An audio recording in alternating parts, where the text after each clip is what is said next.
When I first heard about Project Tango, I honestly thought it was just another proposed development. In my business, I hear about new subdivisions, shopping centers, road projects, and zoning changes all the time. So at first, I didn't think much about it. But the more I started researching, the more questions I had.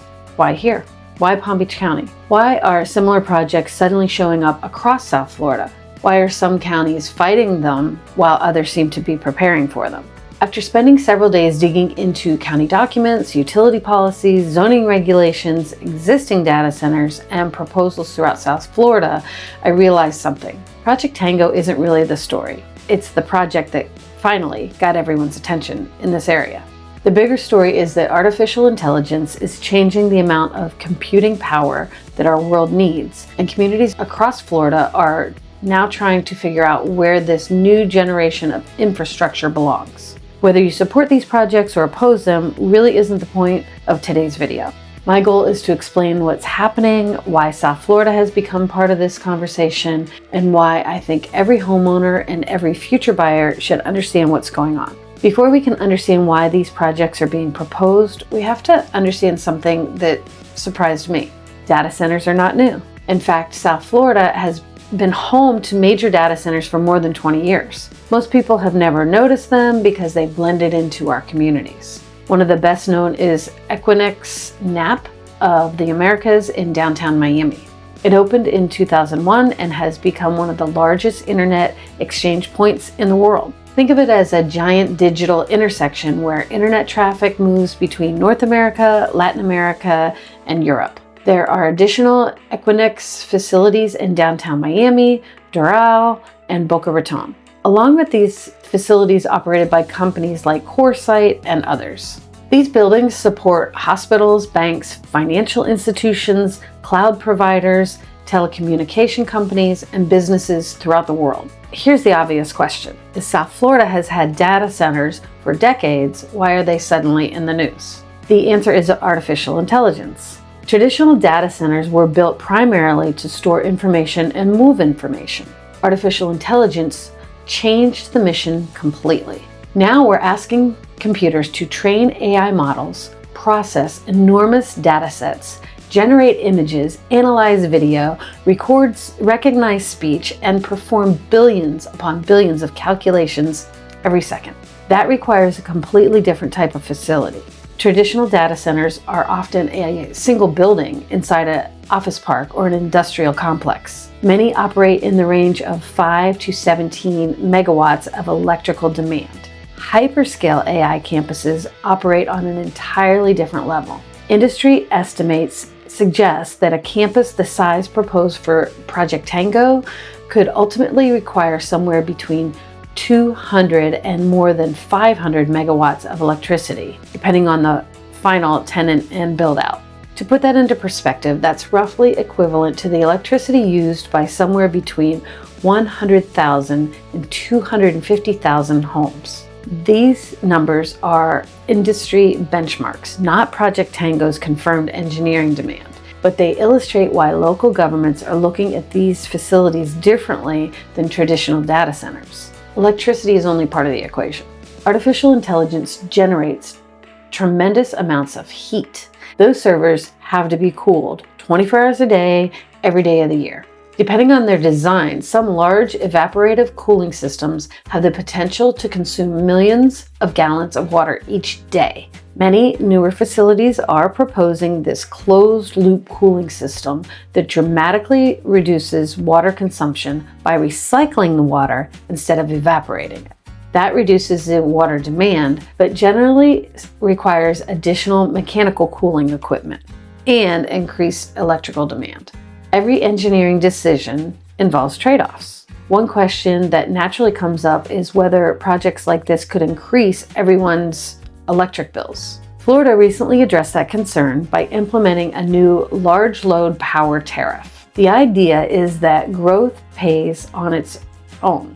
Companies with exceptionally large power demands are generally required to fund the upfront costs of the dedicated substations, transmission upgrades, and other infrastructures needed to serve their projects, rather than passing those initial costs directly onto the existing customers.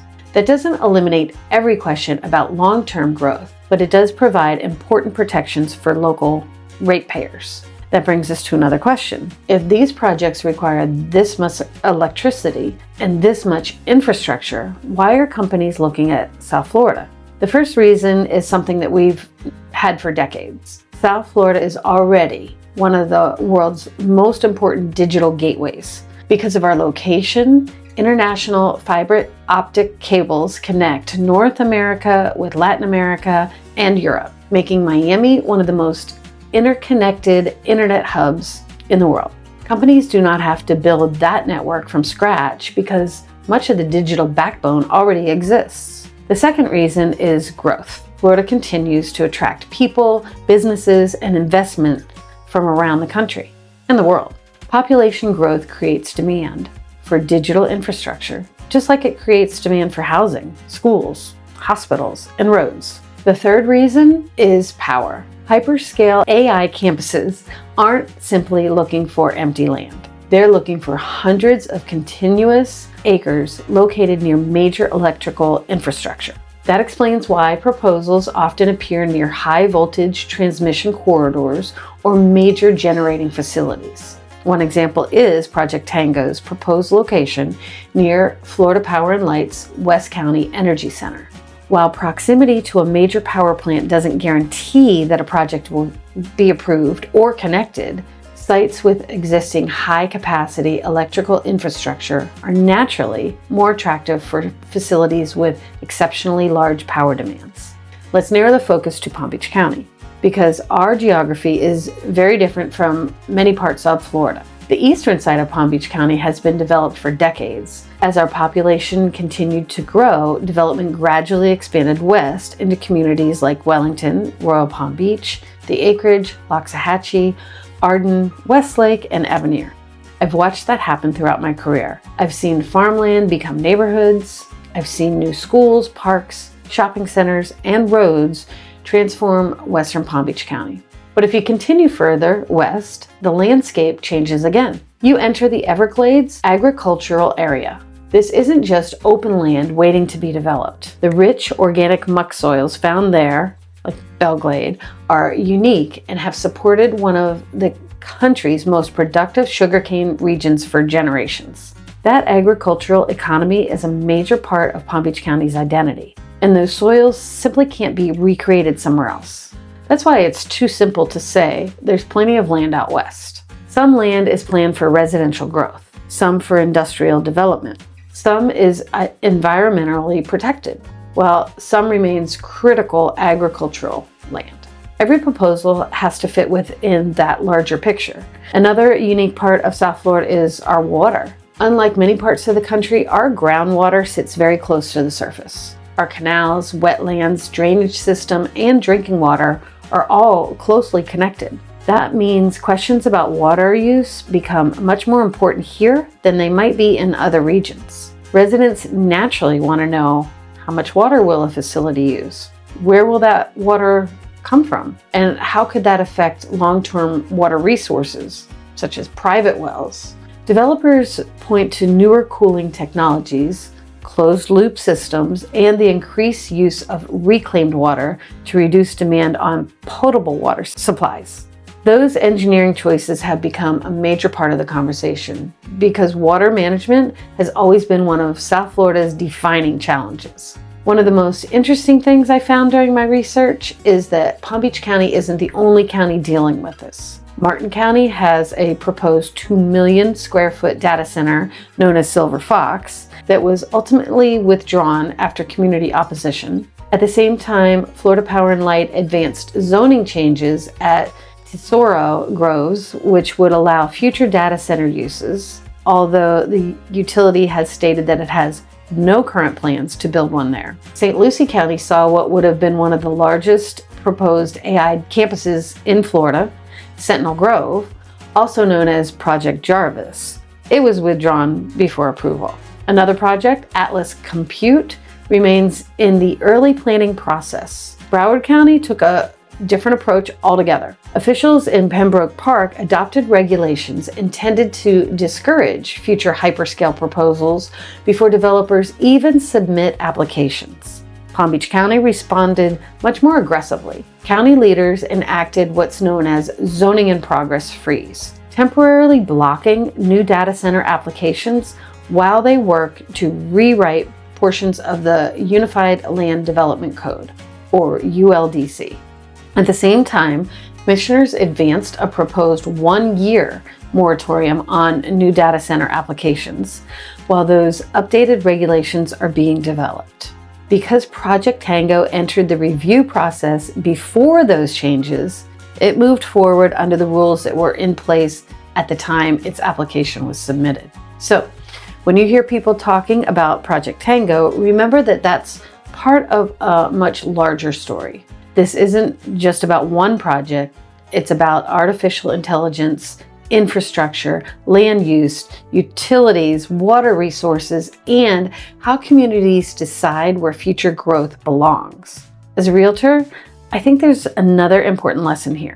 Whenever I'm helping someone buy a home, I'm not only looking at the house, we're looking at what surrounds it and what could surround it in the future. I encourage buyers to review the zoning on nearby land, look at the future land use map, check for pending rezoning or special exception applications, review and planning zoning agendas, county commission agendas, comprehensive plan amendments, and major infrastructure projects.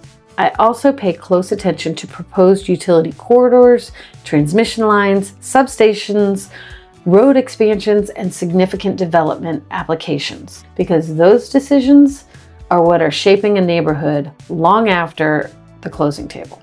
None of these resources can predict the future with certainty. Projects change, applications are withdrawn, and proposals are sometimes denied. But by understanding how growth is planned and where to look for information, buyers can make more informed decisions long before the construction ever begins. Project Tango may have brought this issue into the spotlight, but the bigger conversation is just the beginning.